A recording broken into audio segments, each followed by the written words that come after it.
I'm Nia Williams, the Aquatic Development Officer for Conwy.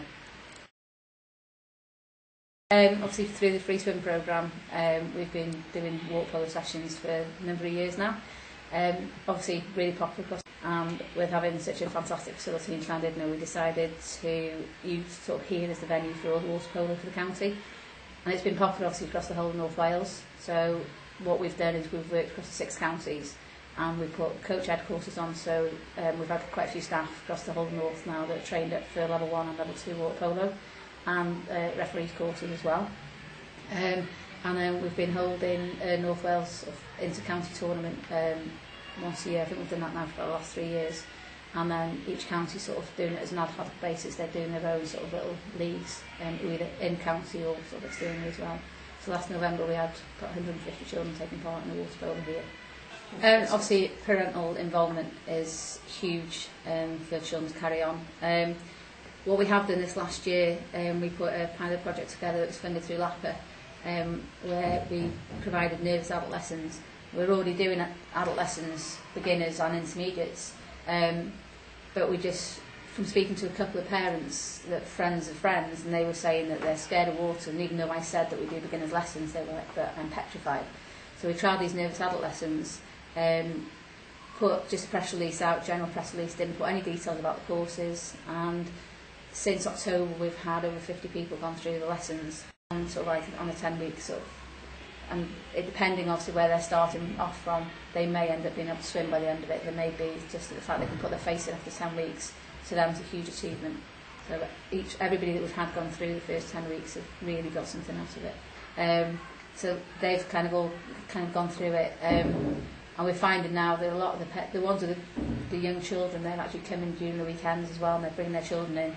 And one of the comments from one of the parents was that she hadn't realised how much her kids missed her not being in the water with them, because she used to come in, if the kids came swimming, Dad went in the water and Mum sat on the side. And she said that the children's faces now that she's in the water, and she's actually coming with them at weekends and spending all the time at the deep end jumping in, and the kids just loving the fact that Mum can take part with them. So, and because of the success we've seen with these now, we're actually going to carry on funding these through the free swim corps budget this year and rolling out across the whole county.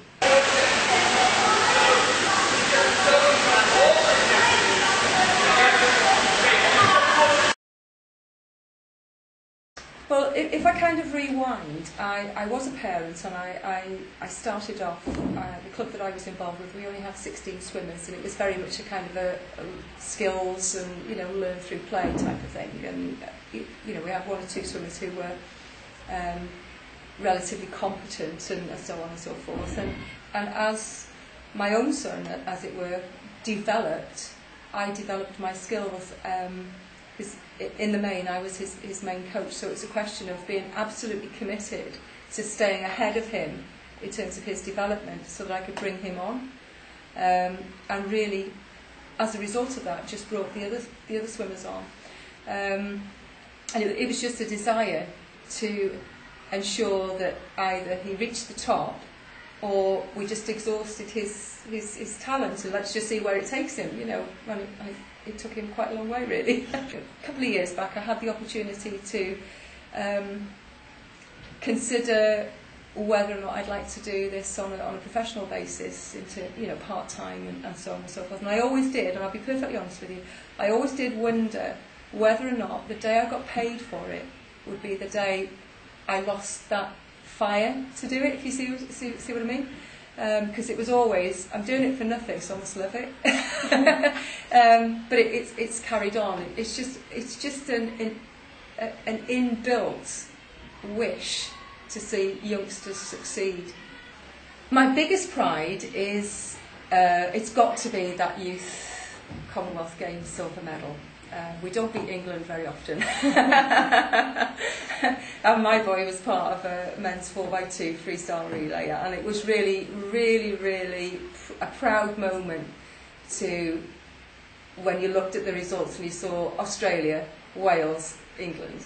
Not just because it was England, but to beat a home nation, and convincingly as well. That's got to be my pride and joy.